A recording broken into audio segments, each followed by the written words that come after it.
I'm here again with Chris Tanner, and we're at the LT Wright booth, and we're going to talk about his baby. And he's told me about it a little bit so far. Chris, what do we got?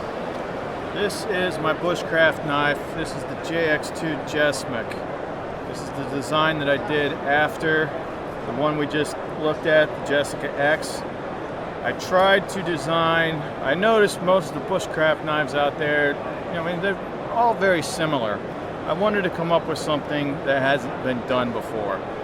So I took a couple different design influences, thought about what I want. First you got to think about what you want the knife to do, then you got to find features that will do that for you. So in my original video where I introduced it, I showed where I came up with this. This one I took pretty much the same angle that's off a Blade Tech Ulu folding knife. So it has like an Ulu shape edge to it. 90-degree spine. The handle is similar to a more bushcraft black, rounder, longer, micarta. I just like that had that little, I like that little hump right there for my index finger on that, so I definitely wanted that. But I wanted to make sure that the handle was longer. Too many people try to go too short on handles. A lot of people have big hands, and sometimes it just feels better. This knife has been tested, and it does just about every conceivable task that you would need a bushcraft knife to do. And the big thing that everybody remarks about is how useful the edge shape is and how comfortable the handle is. A lot of people have said it's the best handle they've ever held. So you tell me what you think. Well, my first impression from the handle here, of course, being produced by LT Wright, the fit and finish here is pretty superb. I mean, you don't have any edges, so you don't feel those at all. The pins are ground right down to the contours and ergonomics of the handle. That's the original one. That's not even a production one. The robustness of the handle is there. I mean, you can feel the thickness and the stoutness in the handle, and it's contoured right to where if you have a small or medium hand, my hands are medium size. To give you a size reference, I fill out the knife with a medium hand, but with this, this beveled and rounded the end of the handle here, if you have a large hand, it's gonna meet into your palm pretty nice right there. The choiled grip does leave a lot more cutting real estate on the actual edge, and in a bushcraft knife, you kind of want that. You want that close control without losing cutting edge. Chris, you mentioned the angle.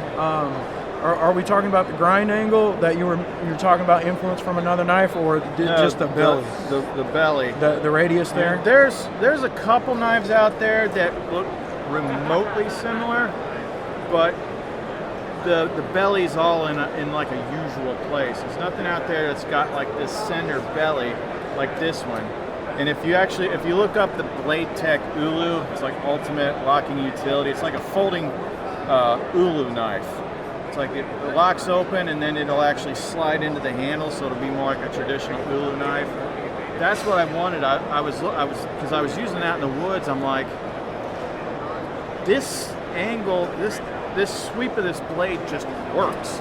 I was like, how can I come up with something where I can implement this into a bushcraft knife? So then I started drawing, and then that's what I came up with. The point is also center line to the body of the knife, so it's really good at starting like a bow drill divot or things like that. We haven't found anything that it doesn't do. The ergos here and the jimping here would aid to drilling, as far as I can tell, without having like a scrap piece of wood with me to actually do it. The drop here in the point centers up that point with the handle, so it's comfortable. It's not awkward on your forearm and wrist. Is this a pseudo Scandi? That's or a Scandi. Full Scandi? Yeah. Did he strop it as kind of almost a convex I'm sure he did. It's because it's been through 5 reviewers, and cutting up the hog was pretty rough on it. It looks like it's caught just a natural on this proto here. It went through 4 people's test before we sharpened it. I mean, holding it as a skinner with the belly here, It looks, it seems like it's going to do a superb job separating the hide from the muscle and shaving off the fat. This is an 1/8 inch stick, and this is, what steel are we looking at here? 01 tool steel. 01 tool steel, which I'm a little familiar with now after working with Todd Hunt. The 01 is a superb steel. I mean, it holds its edge very well. It's pretty strong. And amazingly, what I have found is no matter how small and tight or thin you get the tip, it resists breakage. So that's a good thing. LT's heat treat is like second to none. Right. I recently reviewed one of his that he's got. It's an exclusive with knifeshipfree.com called the Rogue River. And I tried to baton it through like a really rough knot, and that sucker was bent like 25 degrees. And when I got it out, it just went right back like it didn't care. What I can tell in the reverse grip for doing, for back pull shaving, that choiled hand grip there, meets in real nice. And that is, Chris, I'll hand it to you on this one. This handle is pretty comfortable. It seems like you nailed what you were going for with this handle. The choiled grip really allows the real estate to remain on the edge here, and that's something that I personally look for in a bushcraft knife. Now the scallops, that was a late addition as a result of going through the gauntlet. I didn't think to put those there when I drew them, but Mike Travis at Blue Mountain Bushcraft and Outdoors, when he was doing the butchering the hog with it, he suggested that. And I had a couple other LT knives that had that. I'm like, yeah, you're right, probably should have put that in there. So that was the one thing that I missed, and then when we added it, it's like, hey, this thing's just about...